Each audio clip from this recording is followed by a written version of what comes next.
땅끝보다 더 깊은 바닷속에서 일어난 미친 사건. 괴상하게 생긴 심해어들이 기승을 부리고 있다던데. 함께 모험 떠날 준비됐으면 딱 집중.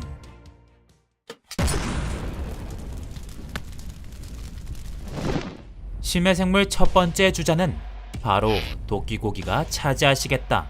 은백색의 빛깔을 띠는 이 물고기는 몸 길이 12cm, 몸무게 0.75g 정도의 엄청 작은 심해어로 열대 또는 온대 지역의 수심 180m에서 1370m의 심해를 서식지로 삼는다고 한다.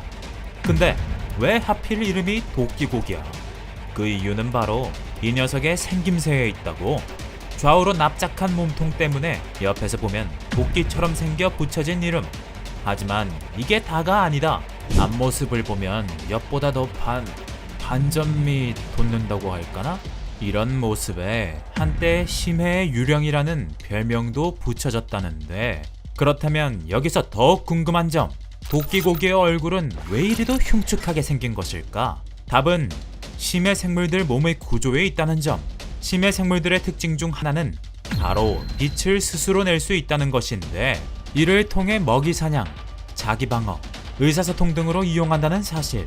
도끼고기 또한 마찬가지로 빛을 자기 보호의 용도로 사용하며 장기 쪽을 발광하며 사냥을 하는 상위 포식자들의 눈을 피할 수 있다고. 진짜 신기하지 않나? 저렇게 생긴 것도 다 이유가 있었다니. 근데 이 녀석은 못생긴 이유라도 있지. 나는 도대체 뭘 위해서 못생긴 거지? 갑자기 짜증나네. 도끼고기를 이은 심해생물 두 번째 주자, 바로 초롱아귀. 자기 주장 강한 독창적인 생김새로 유명한 심해어인데, 태평양과 인도양 등에서 수심 800m 이상의 아주 깊은 곳에서만 서식하기 때문에 실제로 보기엔 매우 어려운 생물에 속한다고. 특별한 얼굴만큼 몸 또한 뼈 돌기가 튀어나와 있는 탓에 마치 럭비공을 연상시키는 이 녀석. 근데 이렇게 괴팍하게 생긴 아귀한테 왜 하필 초롱이라는 깜찍한 단어를 붙여 이름을 지은 걸까? 답은 바로 이 녀석의 머리에 있다. 머리 촉수 끝에 달린 발광체를 한번 살펴보자. 마치 반딧불이 마냥 굉장히 반짝반짝하지? 이런 모습이 다른 이들의 눈에 초롱초롱하다 하여 초롱아귀라는 생김새와는 다소 거리가 먼 반전된 이름이 탄생했다는 사실. 근데 나 궁금한 것 또 한 가지 있는데, 대체 어쩌다 초롱아귀는 자기 주장 강한 외모가 되었던 거지? 앞서 말한 도끼고기처럼 생물 발광을 하는 대표적인 심해 생물로 유명한 초롱아귀. 이 녀석은 마치 낚시를 하듯 발광시킨 촉수를 미끼처럼 보이게 하여 이 빛을 먹이인 줄 알고 착각하여 다가오는 다른 생물을 사냥하는 데 쓰인다고. 결국 이 녀석 외모 또한 저리 생길 수밖에 없는 사연이 존재했구나. 아니, 근데 심해에 난데없이 풍선이 등장하는 건 또 뭐야? 막강한 외모를 자랑하는 심해어들 사이로 존재감 뿜뿜한 이 녀석. 심해 생물 세 번째 주자, 풍선장어가 되시겠다. 초롱아귀와 함께 심해어 하면 떠오르는 생물 중 하나로 수심 1500m에서 5000m까지 서식하고 있으며 몸 길이는 2m가 넘는 탓에 심해에서 굉장한 크기로 유명해 웬만한 심해 생물들 자존심 다 구겨놨다고.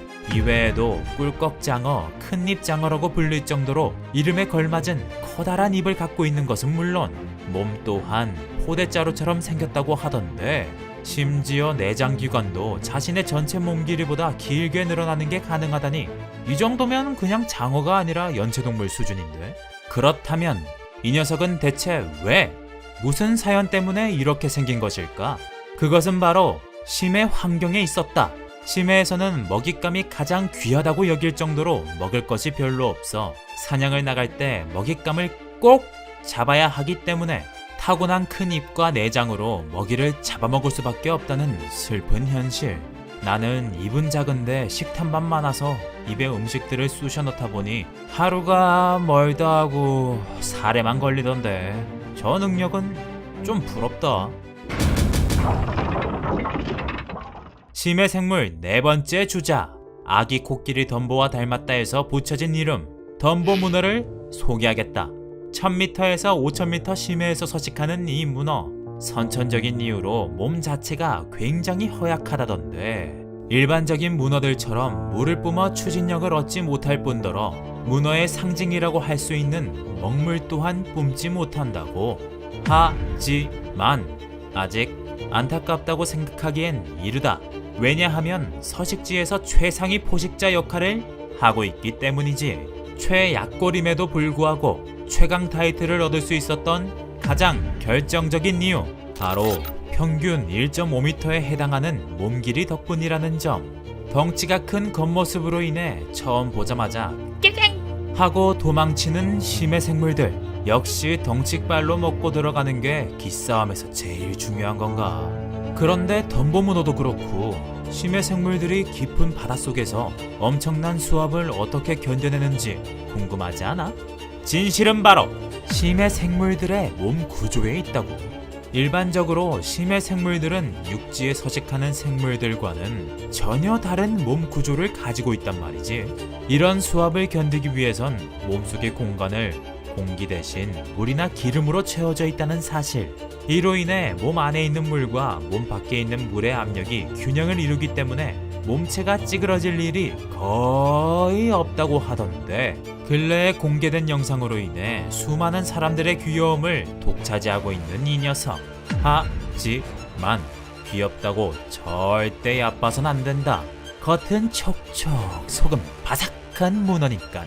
겉보기와 다르게 심해에 사는 문어 중 가장 포악한 성질을 가지고 있는 것은 물론 깨물기의 강도가 무려 30kg 정도의 악력을 가지고 있으니 만지고 싶다고 함부로 손을 가까이 댔다간 쥐도 새도 모르게 손가락 잘려나갈 수 있단다. 아니 근데 지금까지 얘들은 그나마 어느 정도 얼굴같이 생기긴 했는데 아예 눈이 없는 심해어도 있다더라. 심해 생물 5번째 주자, 2017년 호주 심해에서 발견된 이른바 얼굴 없는 물고기 타이필로너스 나서스.